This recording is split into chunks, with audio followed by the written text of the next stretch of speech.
పెహల్గావ్ ఉగ్రదాడి తర్వాత భయాందోళన వ్యక్తమవుతున్నాయి. యుద్ధ మేఘాలు కమ్ముకున్నాయి. ఎప్పుడైనా సరే భారత్ యుద్ధం చేసి పాక్ ఆక్రమిత కాశ్మీర్‌ని తిరిగి స్వాధీనం చేసుకుంటుందన్న వార్తలు కూడా పెద్ద ఎత్తున వినపడతా ఉన్నాయి. ఈ ఈ సమయంలో ముఖ్యంగా ఈ జరగబోయే యుద్ధంలో కూడా ఒకవేళ యుద్ధం జరిగితే జరగబోయే యుద్ధంలో ప్రధాన పాత్ర నౌకాదళానికి ఉంటుందన్నది కూడా పెద్ద వినపడుతున్న మాట. అయితే ప్రస్తుతం మనతో పాటు Mazagon dock ship builders independent మాజీ డైరెక్టర్ బైరిశెట్టి మల్లికార్జునరావు ఉన్నారు. ఆయన నుండి మరిన్ని వివరాలు తెలుసుకుందాం. ప్రస్తుతం భారత్ బలం ఏంటి?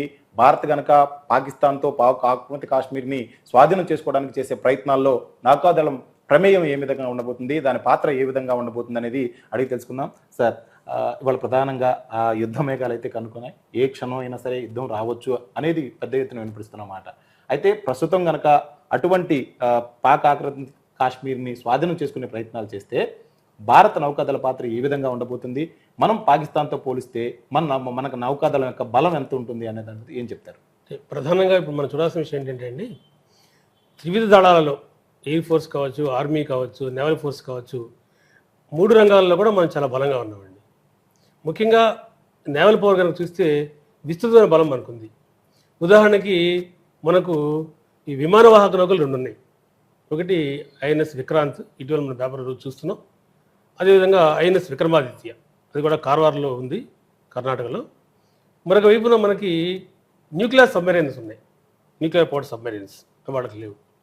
మనం ఓన్గా తయారు చేసిన సబ్మెరైన్స్ మనకు ఉన్నాయి.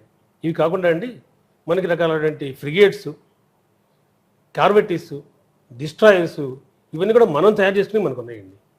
అదే పాకిస్తాన్ వైపు చూసేటప్పుడు పాకిస్తాన్కి చైనా సప్లై చేసినటువంటి సబ్మెరైన్లు తప్పితే వేరే లేవండి. కాబట్టి నేవల్ పవర్ని కనుక ప్రత్యేకంగా చూసే పని అయితే ఖచ్చితంగా మనకి ఉన్నటువంటి బలము చాలా ఎక్కువ అండి, ఎనార్మస్.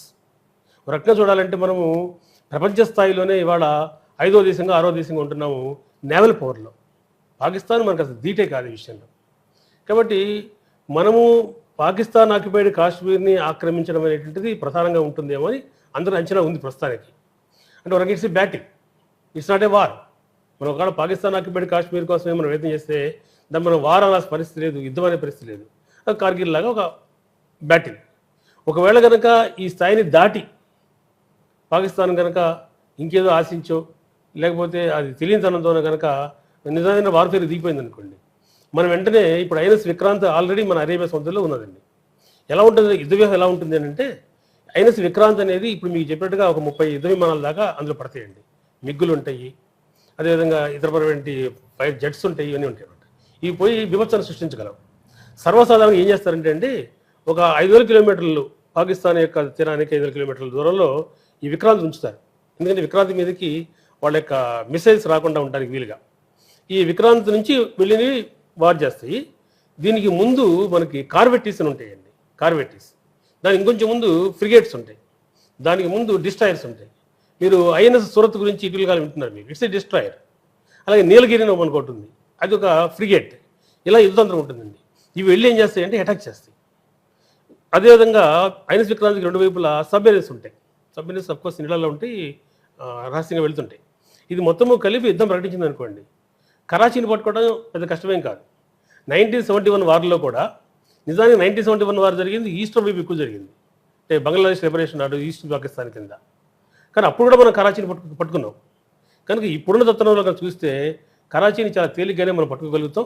మనకున్న బలము ఏ రకంగా చూసినప్పటికీ కూడా పాకిస్తాన్కి చాలా తక్కువ అని మనం చెప్పొచ్చు.